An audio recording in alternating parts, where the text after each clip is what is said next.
Boys Bleed Publishing presents a new book written and illustrated by Sandro Sebastian entitled Can We Have Marriage Back Now? An abstract examination of gender politics in the modern world. Don't worry, the content is not as sarcastic as the title. This book is an exercise in reasoning with the non-physical, non-scientific side of gender and its irreplaceable role in shaping a person's identity.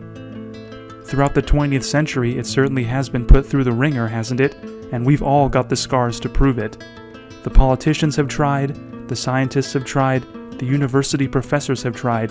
Now listen to Sandro Sebastian give a more artistic, creative way of describing gender by way of imagination exercises between himself and women of the past. Listen to this excerpt of a hypothetical interview with a woman from the Victorian era of England. So you aren't going to fight for the right to vote? I cannot say I know what it is I would do with it, dear Sandro. If you were to elaborate and describe to me its use and function, perhaps?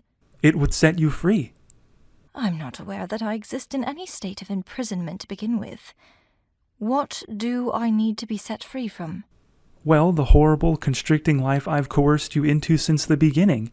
Your inability to earn your own money and live free, but be stuck as my servant, my slave, cooking, cleaning, and the drudgery of domestic duty. I've doomed you to that while I, as a man, am out in the world having all the fun. Aren't you ready to cast off the chains of female oppression and free yourself from domestic duty and liberate yourself? And live as free as men live? Have all the fun that they have? Whatever this fun is you men out there enjoy, while my life may look like drudgery and slavery to you, I don't know that I look at it in such a way. When you men structure your politics and devote yourselves to your occupations, earning, protecting, and organizing yourselves according to your sense of propriety, unable to move an inch to your right or left, not allowed to waver or show weakness, is there much more freedom in your lives as ours? Is your gender not performing its function and doing its duty? Are you not playing your unique part in keeping civilization from falling into a state of decay? Should I, as a woman, not see myself as doing the same thing with domestic duties and responsibilities, child-rearing not being the least of them? Clever as you men may be, and powerful, you have not yet the ability to be in two places at once. But isn't it unfair that I force that onto you? You could have the potential to be independent, high-ranking members of society, earn prominent positions within industry, government, and all manner of professional institutions, and I'm barring you from all of that out of hatred, clearly, seeing you only as my slave, my prisoner. That type of abuse is even possible, dear Sandro, I don't know. If you come from such a time where people believe that one gender can force a role or position onto the other, if that is your era's perception of things, I shudder to think of what your women do with their voting rights. If they are given to the illusion that either group has the ability to challenge God's design, an idea that one is a slave to the other group, then the situation is something I don't wish to imagine. Are you enslaved to me, your wife, for necessitating a stable income in order to command the position of husband? Do I force that financial accountability onto you? Are you to liberate yourself from that? But as a man, I have all the authority, though. The armies, politicians, education, weapons, and muscle power. I've got all the most influential members of society. The people who pass the laws, make decisions, and influence the course of history. All this, and you are still the most vulnerable creatures on the planet. I suppose that's why we have the power, because we're so vulnerable. I'm not so exposed to the elements as you are, dearest Sandro. But don't you want to liberate yourself? I fail to see what my joining your ranks would solve. But out here is where all the fun happens. We men get all this cool free stuff just for being men, and our lives are so much easier.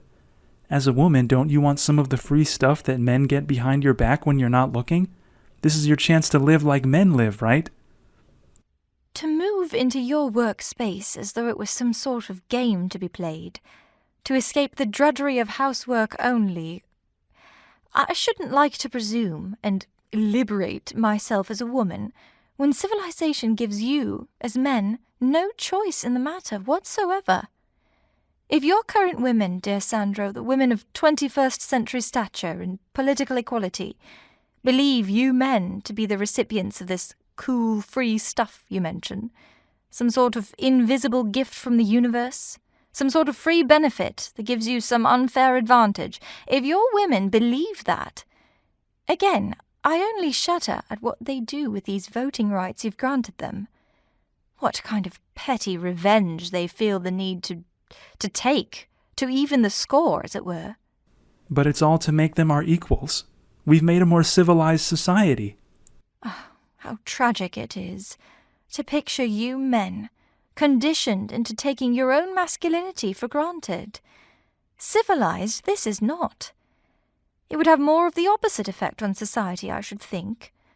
That a man such as yourself comes from a future in where none remember a world where masculinity was preserved and cherished, respected as a practical tool for maintaining propriety, or that none of you young men can picture a return to that cultural value, is indeed tragic. I never thought of it like that. Hearing you describe your values, I think the women I grew up with also take their femininity for granted. Maybe they've forgotten what it's for as well. Am I not solving more by remaining a competent adult person, existing under the social category of women and children? The minds of men, ever watchful, ever strategizing, looking to the future to prevent threats to security before they happen, dividing power to keep it in the right hands and out of the wrong ones, and forever defined by the expectations on them, can their minds move from that world to the world of children so easily? How good of a caretaker would he be on his own? The task of child-rearing is more than financial. If a bridge between the professional adult world and the vulnerable, naive world of children is needed, certainly no one is better suited than an adult woman. I like you. Ought you not? There's no reason you shouldn't, dearest Sandro.